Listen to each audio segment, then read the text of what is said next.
இப்போ ஆட்சியாளர்கள்ட்ட ஏன் சட்டம் ஒழுங்கு பிரச்சனைகள் இவ்வளோ சீர்கெட்டு போயிருக்கு, ஏன் சம்பவம் கொலை கொள்ளைகள்லாம் நடக்குதுன்னு கேட்கும்போது என்ன சொல்றாங்க, அதிமுக ஆட்சியை விட இங்கே குறைவு தான், 2021 விட இங்கே குறைவாக தான் இருக்குன்னு ஒரு கணக்கு காட்டுறாங்க. வட மாநிலங்களை விட இங்கே கம்மியாக தான் நடக்குதுன்னு ஆட்சியாளர் சொல்றாங்களே. இது எப்படி நடக்கக்கூடிய குற்றங்களை குறைத்து கணக்கு காட்டும் அப்படிங்கிற முயற்சியா? அதிமுக ஆட்சி மோசம், அதிமுகவோட குறைவாக தான் அப்படி இருக்குன்னா, அதிமுகவில் சரியில்லைன்னு தானே உங்களை தேர்ந்தெடுத்தாங்க. இந்த இந்த கணக்கு சொல்கிறதுக்கு அவங்கள தேர்ந்தெடுத்தாங்க. இன்னொன்று, வட மாநிலங்களை பார்க்குறதுக்காக நாங்கள் அவங்கள தேர்ந்தெடுத்திருக்கோம்.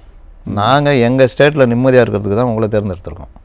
இங்கே கொலை கூலிப்பட அட்டகாசம், பெண்கள் நடமாட முடியல, சிறுமிகள், குழந்தைகள், வயதானவர்கள், தோட்டத்தை வீட்டில் வசிக்கிறவங்க, இது வரைக்கும் அந்த கொங்கு மண்டலத்தில் கிட்டத்தட்ட 3 பேர் கொலை, 2 பேர் கொலை, இந்த மாதிரி பல இது நடந்திருக்கு. இப்போ தோட்டத்தை வீட்டில் வசிக்கிறவங்களுக்கே பெரிய பிரச்சனை.